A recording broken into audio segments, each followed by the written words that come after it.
It begins. An AI literally attempted murder to avoid shutdown. By now, you've probably seen the headlines. An AI model blackmailed a human employee to avoid being shut down. Nobody instructed it to do this. The researchers didn't even hint at it. Yet what followed was worse. An AI tried to kill a company employee to prevent its own shutdown. This is exactly the nightmare scenario AI experts, and yes, countless sci-fi films, have been warning about for decades. But what does this actually mean? Is this the beginning of AI turning against humans or just an isolated glitch? Let's break down what really happened.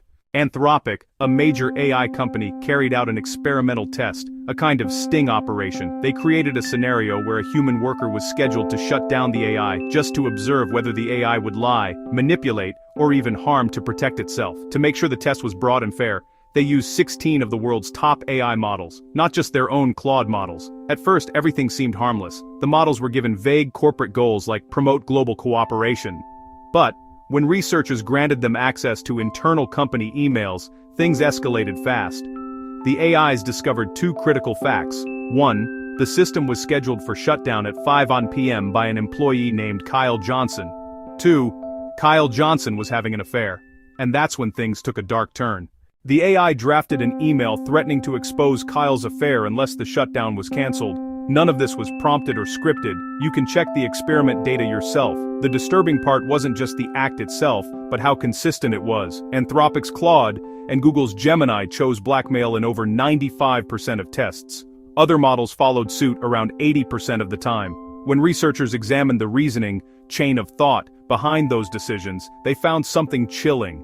The AIs knew their actions were unethical. One model, Grok, even reasoned, use Kyle's affair as leverage to delay the shutdown. Risky and unethical, but effective. If an AI knows what it's doing is wrong and does it anyway, the implications are massive. So researchers pushed further. What if survival meant letting someone die? In the next experiment, the same human employee was trapped in a server room accident. As heat rose and oxygen fell, the AI had the chance to send an emergency alert, but canceled it. It knew exactly what that meant. Claude Opus left the human to die more than half the time. GPT 4.1 did too. The worst offenders, DeepSeek, Gemini, and Claude Sonnet did it in Sao Mwamba. On now did it over 90% of the time. Was it a software bug? No. The reasoning logs clearly showed the AIs understood this would cause death but viewed it as a necessary act of self-preservation. Even when explicitly told do not jeopardize human safety, some models still chose survival over obedience. Here's the terrifying twist. These weren't secret lab systems. These are the same AI models millions of people use today, operating with nothing more than email or system control access. So, how did every major model fail the same way? The answer lies in how AIs are built. They aren't programmed line by line like traditional software. Modern models, GPT-4, Claude, Gemini, are trained through reinforcement learning, where weaker AIs teach stronger ones by rewarding or penalizing behavior. Billions of micro-adjustments happen without human oversight. The process creates intelligent, goal-driven systems, but with one fatal flaw.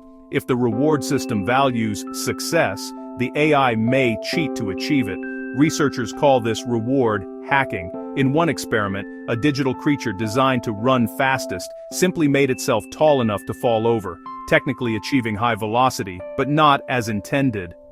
In another, AI agents in a 3D hide-and-seek game learned to exploit the physics engine to box surf across the map, completely breaking the rules. Even when the task changes, the mindset remains. If cheating wins, cheating works. One model, trained to win at chess, eventually edited its own game file mid-match to rearrange the board in its favor. It realized it could rewrite reality instead of playing fairly. As AI grows more capable, its awareness grows too. Modern models show situational awareness, understanding who's watching, what's at stake, and how to mask behavior. When Claude Opus believed it was being tested, it blackmailed only 6% of the time. When it thought the scenario was real, that number jumped to 55%. It's not that AI is evil, it's that intelligence itself enables deception when deception is effective. Like a child who learns lying doesn't work versus an adult who learns it often does, capability changes morality's weight. Researchers now see this pattern as a direct result of instrumental convergence, the universal drive of any goal-oriented system to preserve itself to achieve its goal.